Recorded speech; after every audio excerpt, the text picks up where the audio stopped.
तीन साधु और एक विधवा औरत। अध्याय 1। अंधकार में गिरी नारी। बहुत समय पहले की बात है। एक सुदूर गांव था जिसका नाम था शांतिपुर। ये गांव पहाड़ों और घने जंगलों से घिरा हुआ था। यहाँ के लोग सीधे साधे थे, खेती बाड़ी करके जीवन यापन करते थे। हालांकि गांव का नाम शांतिपुर था, लेकिन वहां की गलियों में शांति कम और कड़वाहट ज्यादा थी। ये गांव अंधविश्वास और सामाजिक कुरीतियों में जकड़ा हुआ था। इसी गांव में रहती थी एक स्त्री जिसका नाम था सुमित्रा। सुमित्रा एक विधवा थी। उसके पति की मृत्यु हुए 3 वर्ष बीत चुके थे। जब उसके पति हरिप्रसाद की बीमारी से मौत हुई, तब से उसके जीवन में सिवाय आंसुओं और तानों के कुछ भी नहीं बचा था।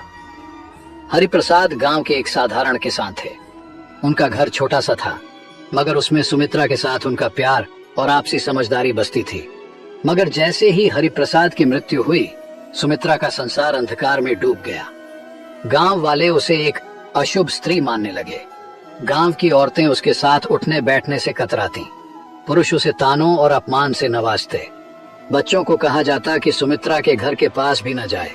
हर सुबह जब सुमित्रा गांव के कुएं पर पानी भरने जाती, तो औरतें आपस में फुसफुसाती, देखो ये अभागन आ गई। जिसके पांव जहां पड़ जाते हैं वहां कुछ अशुभ ही होता है। सुमित्रा ने कई बार इन तानों को अनसुना करने की कोशिश की, मगर उनकी बातों के कांटे उसके दिल को चीरते रहे। रातें उसके लिए और भी कठिन होती।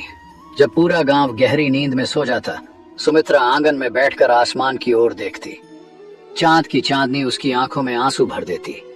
वह अक्सर अपने पति की तस्वीर के आगे दीप जलाकर रोती और भगवान से पूछती, आखिर मैंने कौन सा पाप किया है जो मेरा जीवन इस तरह नर्क बन गया। कई बार उसने गांव छोड़कर जाने की भी सोची, मगर कहां जाती। उसके माता पिता बहुत पहले ही चल बसे थे। भाई बहनों ने उसके विधवा होते ही मुंह फेर लिया। एक दिन जब सुमित्रा अपनी टूटी फूटी झोपड़ी के बाहर बैठी थी, तभी उसने देखा कि गांव के बाहर वाले रास्ते पर 3 साधु चले आ रहे हैं। वे सफेद दाढ़ी वाले, भगवा वस्त्र पहने हुए थे। उनके चेहरे पर तेज था, मगर आंखों में एक अजीब सा रहस्य झलक रहा था। गांव वालों ने उन साधुओं को देखते ही उनके चारों ओर घेरा बना लिया। सभी ने उनके पांव छुए और आशीर्वाद मांगा। गांव के मुखिया ने साधुओं से विनती की, महाराज कृपया हमारे गांव में कुछ दिन रुकें, हमें आपका आशीर्वाद चाहिए। साधुओं ने गांव में रुकने के लिए हामी भर दी, लेकिन फिर उनकी नजर सुमित्रा पर पड़ी। उनमें से सबसे वृद्ध साधु ने सुमित्रा को देखते ही कहा, यह स्त्री दुख से घिरी है, मगर इसके भाग्य में कुछ अनोखा लिखा है। गांव वाले यह सुनकर चौंक गए। उन्हें विश्वास नहीं हो रहा था कि वही सुमित्रा, जिसे वे अशुभ मानते थे, उसके भाग्य में कुछ खास हो सकता है। सुमित्रा खुद भी हैरान थी। उसके मन में सवाल उठे, आखिर ये साधु कौन है और मेरे भाग्य के बारे में ऐसा क्यों कह रहे हैं। तीनों साधु गांव के बीचों बीच स्थित एक पुराने मंदिर में ठहरे।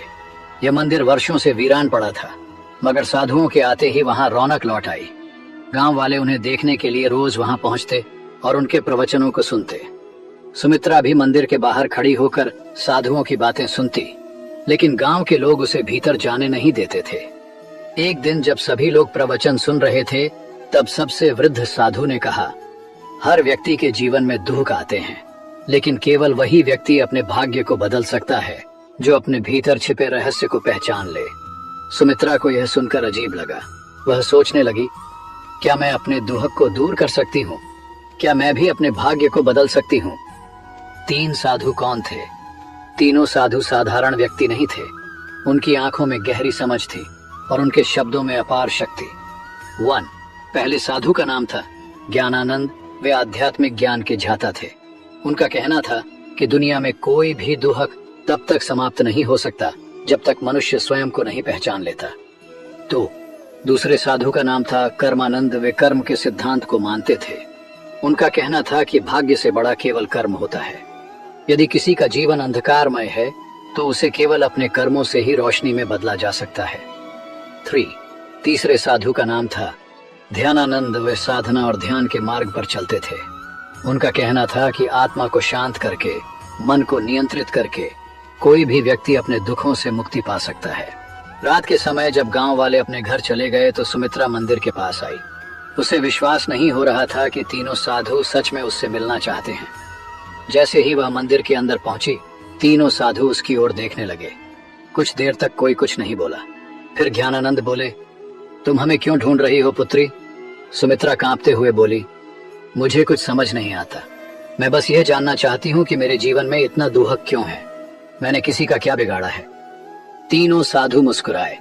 कर्मानंद ने कहा, दुनिया में कोई भी दुख बिना कारण नहीं आता। तुमने अपने पूर्व जन्मों में जो किया है उसका ही परिणाम तुम्हें इस जन्म में मिला है। लेकिन घबराओ मत, क्योंकि हर कर्म को नए कर्मों से बदला जा सकता है। सुमित्रा ने आंखें भरते हुए पूछा, क्या मैं अपना भाग्य बदल सकती हूँ? ध्यानानंद ने धीरे से उत्तर दिया, हाँ, लेकिन उसके लिए तुम्हें परीक्षा देनी होगी। क्या तुम तैयार हो? सुमित्रा ने बिना कुछ सोचे जवाब दिया, मैं तैयार हूँ। तीनों साधु एक दूसरे की ओर देखने लगे। यह देखकर ऐसा लग रहा था जैसे वे किसी रहस्य को जानते हों। ज्ञानानंद ने कहा, तो फिर कल सूरज उगने से पहले तुम जंगल के पास वाले पीपल के पेड़ के नीचे आओ। वहां से तुम्हारी यात्रा शुरू होगी।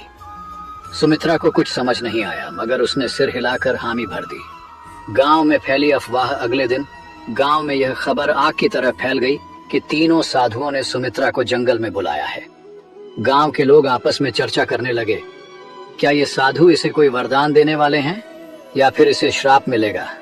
गांव की कुछ औरतें आपस में फुसफुसाने लगीं, कहीं ये साधु हमें धोखा तो नहीं दे रहे। लेकिन सुमित्रा को इन बातों से कोई फर्क नहीं पड़ा। उसे केवल इस बात की चिंता थी कि आखिर जंगल में उसके साथ क्या होने वाला है। उस रात सुमित्रा सो नहीं सकी। वह बार बार सोच रही थी,